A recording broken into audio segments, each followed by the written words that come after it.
好，我是蕊希，花蕊的蕊，希望的希。今天你还好吗？无论你在哪儿，无论今天你经历了什么，我的声音都会一直陪着你。听完今天的故事，祝你晚安，做个好梦。高考填志愿的时候，我们班有一半的人都填了当地的大学。其实有像我一样想去大城市，但分数不够，不得已要留在家乡的。但也有不少明明可以去外地，但还是要选择留下的。我当时的同桌高考分数比我高了20-30分，选择了留在家乡。我问他，你为什么不报考外地？他说，反正毕业了还是要回来，不如直接在这里上学，以后人脉资源都是本地的。那是我第一次意识到，在人生这道选择题之下，大城市也仅仅是一个选项而已。大四毕业那年，我考上了北京的研究生，他进了我们当地的电网。我每天往来于北京的各大展览、图书馆、博物馆，生活很精彩。他每天呢就穿着制服坐在办公室里朝九晚五。还没等到我毕业，他就已经和相亲几个月认识的男生结婚了。我曾经暗自得意过，觉得自己年纪轻轻在大城市见了很多世面，不像那些没有走出家乡的同学，一辈子都没有踏出自己熟悉的圈子。我在北京租了一间10几平米的合租房的时候，我同学在老家装修好了100多平的房子。我在三里屯抢到了限量款球鞋的时候，老家的朋友们在家门口买到了新出的炸鸡。我和同事们晚上11点从海底捞聚餐出来，站在街上大谈理想的时候，我妈已经关灯睡觉1个小时了。我曾经以为我们之间的不同是城市发展的时差，是四通八达的地下网络和拔地而起的精建写字楼。我也曾经暗自庆幸，时代的浪潮来临的时候，自己永远是第一批尝到甜头的人。大城市意味着什么呢？更多的机遇，更便捷的生活方式，更超前的享受。小城市呢，复杂的人情世故，陈旧落伍的打扮，卷不起来的经济体系。我曾经一度以为，生活在小城市的人们会向往大城市的光鲜和前卫。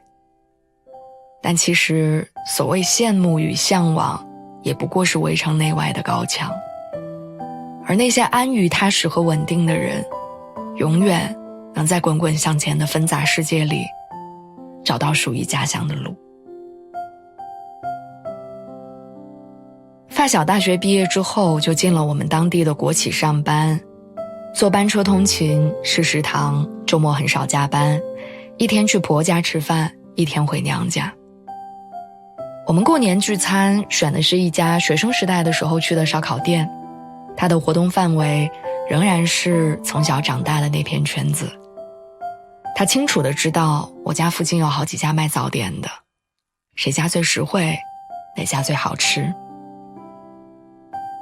有时候他会跟我抱怨公司同事人际关系复杂，有时候也会跟我讲跟婆婆住得太近，其实也有很多的烦恼。他时常会在我分享出去玩的朋友圈的下面跟我说，真好啊，也想出去看看。每次他跟我提起，我都会一口答应，让他来北京找我玩。我带他去常去的咖啡厅，还有文化展。后来他真的来了，对着我收拾整洁却并不豪华光鲜的出租屋忍不住感慨，这房子也能值5000呀。每座城市似乎都有自身的圆缺，你心里的圆满可能就是别人眼中的残缺。不是所有人都会折服于北京的繁华，也有很多人看出繁华背后的代价，才转身回到了家乡。